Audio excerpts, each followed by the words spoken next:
దేవుని నామానికి మహిమ కలుగుగాక. అందరూ బాగున్నారా? ఈరోజు అందించబడుతున్న దేవుని వాక్యపు సందేశం ఏంటంటే జ్ఞానం లేనివాడు.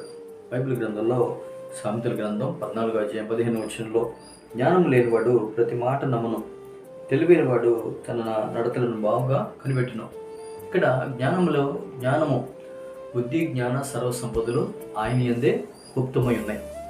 దేవుని దగ్గరికి వచ్చినాక దేవుడు అనంతమైన జ్ఞాని అయిన దేవుడు తన యందు భయభక్తులు కలిగిన పిల్లలకు దేని మనసు కలిగిన వాళ్ళకి విశేషమైన జ్ఞానాన్ని ఇస్తాడు. బైబిల్ గ్రంథంలో కూడా యోసేపు చూడండి, ఆ రాజు కన్నా కలను దాని భావాన్ని వెల్లడి చేశారు. ఎంత గొప్ప కృప! ఐగుప్తు దేశంలో ఉండి ప్రపంచం మొత్తాన్ని కూడా ఆహారాన్ని అందించేటువంటి గొప్ప కృపను యోసేపు కలిగి ఉన్నాడు. చూడండి, జ్ఞానము కలిగినటువంటి వారు ఇతరులను రక్షిస్తారని సామెతల గ్రంథం 11వ అధ్యాయం 30వ వచనంలో కూడా రాయబడింది. దేవుడిచ్చే జ్ఞానం చాలా అద్భుతంగా ఉంటుంది. అది మన జీవితాలు మనం కట్టుకోవటమే కాకుండా ఇతరుల జీవితాలను కూడా వెలిగించేటువంటి గొప్ప సాధనంగా ఉంటుంది. అందుకనే జ్ఞానం లేనివాడు చూడండి, ప్రతి మాట నమ్ముతారు. ఎవరేం చెప్పినా ఇట్లా జరిగిందా అయ్యో నమ్ముతారు. జ్ఞానం కలిగిన వాళ్ళు ఏం చేస్తారు?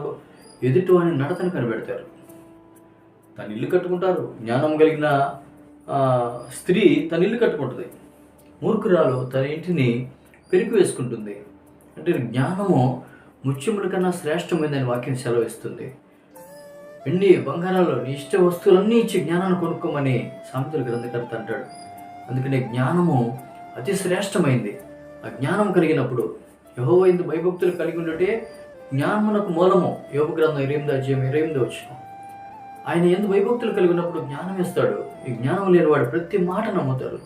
ఎవరే చెప్పినా నమ్ముతుంటారు. అట్లా జరిగిందా, ఓహో అది ఇక్కడ జరిగిందా, అనవసర విషయంలో కూడా జోక్యాలు చేసుకొని ఇతరులకు అనేక మందికి బాధ కలిగిస్తారు.